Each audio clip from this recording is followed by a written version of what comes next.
Et donc m'a rejoint sur ce plateau Baptiste Falvoz. Bonjour Baptiste. Bonjour Pauline. On revient ce matin bien sûr sur la hausse directeur décidée hier soir par la Réserve fédérale américaine. Fin du suspense. Enfin oui, on n'a pas vraiment de suspense. Troisième hausse en 10 ans, un quart de point en plus donc pour le principal taux directeur de la Fed qui se situe désormais donc dans une fourchette comprise entre 0,75 et 1%. Pas une surprise car c'était attendu, mais ce sont surtout les perspectives économiques données par la présidente de la Fed qui étaient scrutées de près. Sur ce point, Janet Yellen, que vous voyez ici à l'image, s'est montrée plutôt rassurante. Regardez. En relevant son principal taux d'intérêt d'un quart de point, la Banque centrale américaine prend acte d'une embellie économique dans le pays. Chômage sous la barre des 5% en février, plus 1,6% de croissance en 2016, autant d'indicateurs qui passent au vert. Premièrement, le rapport sur l'emploi qui, la semaine dernière, a montré que l'économie américaine était encore en capacité de créer des emplois malgré effectivement une croissance qui continue, qui dure depuis maintenant plusieurs trimestres. Et le second chiffre qui a été publié un peu plus tôt dans l'après-midi, c'est l'inflation qui atteint 2,7% en glissement annuel. On est effectivement au-delà de la cible concernant l'inflation totale. Cette hausse du taux d'intérêt de la Réserve fédérale américaine vise avant tout à accompagner une croissance encore fragile. D'autres augmentations sont prévues. Il devrait y en avoir 2 en 2017. De manière prudente et graduelle, la présidente de la Fed s'est voulue rassurante. D'autres hausses des taux graduels seront probablement nécessaires ces prochaines années pour soutenir la croissance économique.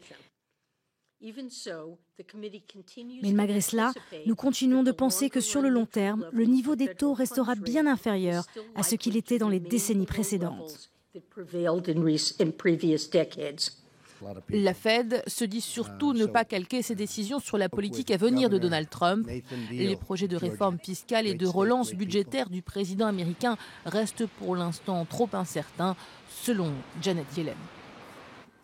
Bon, Baptiste, comme les marchés s'y attendaient, a priori, pas de grosse réaction. Non, bonne réaction en tout cas. Le fait que la Fed n'annonce rien de révolutionnaire forcément a rassuré ses marchés. Il salue également, bien sûr, la défaite du parti populiste de Geert Wilders aux Pays-Bas et ses promesses de sortie de l'Union européenne.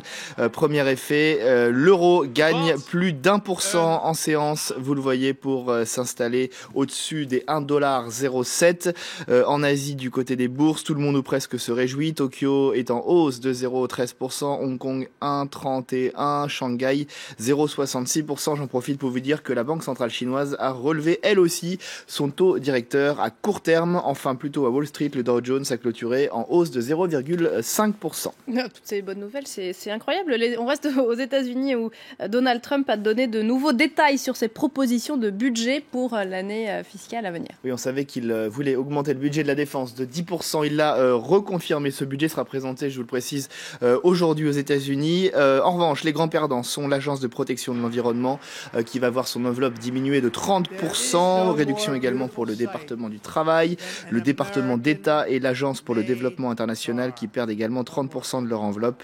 Une proposition de budget plus détaillée sera présentée d'ici quelques mois. L'actu en bref et en images, on commence avec Alitalia. La compagnie aérienne qui veut faire 1 milliard d'euros d'économies pour revenir aux bénéfices en 2019. Cela passe par des suppressions de postes, explique le transporteur qui est détenu à 49% par Etihad Airways. La compagnie affirme qu'un accord avec les syndicats est nécessaire pour lancer son plan de restructuration qui sera présenté aujourd'hui au gouvernement italien. Suppression de postes également chez GoPro, le fabricant de caméras qui est actuellement en difficulté.